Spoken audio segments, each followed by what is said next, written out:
The first question I kind of was interested in asking is what you think each has contributed to the computer and technology industry, starting with you, Steve, for Bill, and vice versa. Well, Bill built the first software company in the industry, and I think he built the first software company before anybody really in our industry knew what a software company was, except for these guys. And that was huge. That was really huge. And the business model that they ended up pursuing turned out to be the one that worked really well, for the industry. Mm-hmm. So I think, but the biggest thing was Bill was really focused on software before almost anybody else had a clue that it was really the software. That's what I see. I mean, a lot of other things you could say, but that's the high order bit. And I think building a company is really hard, and it requires your greatest persuasive abilities to hire the best people you can and keep them at your company and keep them working, doing the best work of their lives, hopefully. And Bill's been able to stay with it for all these years. So, Bill, how about the contribution of Steve and Apple? Well, first I want to clarify, I'm not fake Steve Jobs.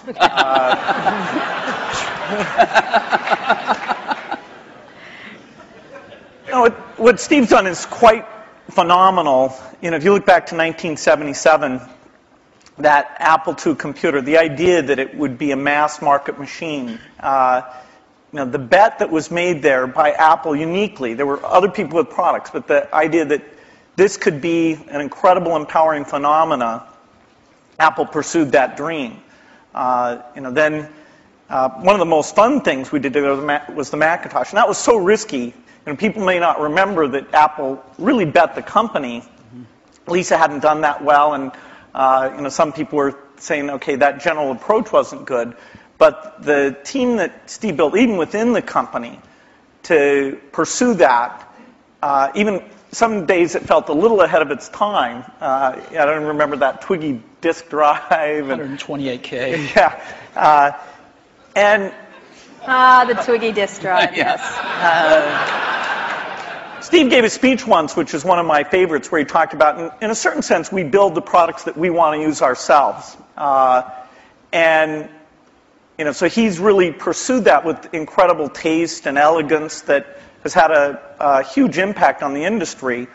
And his ability to always come around and figure out where that next bet should be has been phenomenal. Apple literally was failing when Steve went back and reinfused the innovation and risk-taking that have been phenomenal. So the industry's benefited immensely from his work. We've both been lucky to be part of it, but I'd say he's contributed as much as anyone. We've also both been incredibly lucky to have had great partners that we started the companies with, and we've attracted great people. I mean, so everything that's been done at Microsoft and at Apple has been done by just remarkable people, none of which are sitting up here, today. Well, not us. Well, you're sort of the not us. And you're in a way you're the stand-ins for all those other people. In a way, we are. In a very tangible way.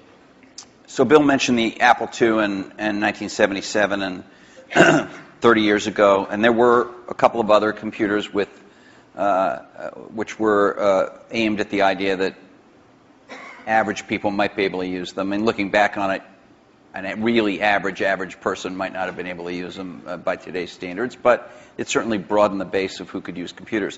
I actually looked at an Apple ad from 1978. It was a print ad that shows you how ancient it was, and it said thousands of people have discovered the Apple computer. Thousands of people.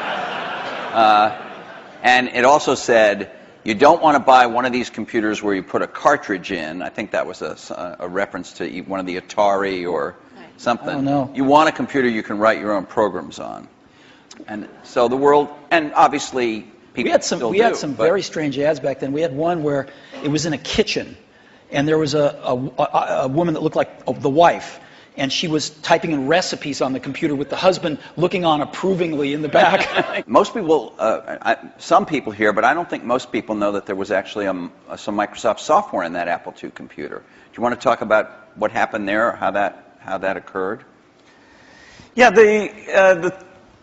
there'd been the Altair and a few other companies, actually about 24, that had done various machines. But the 77 group included the PET, TRS-80, Commodore. and Commodore PET, TRS-80, and the Apple II.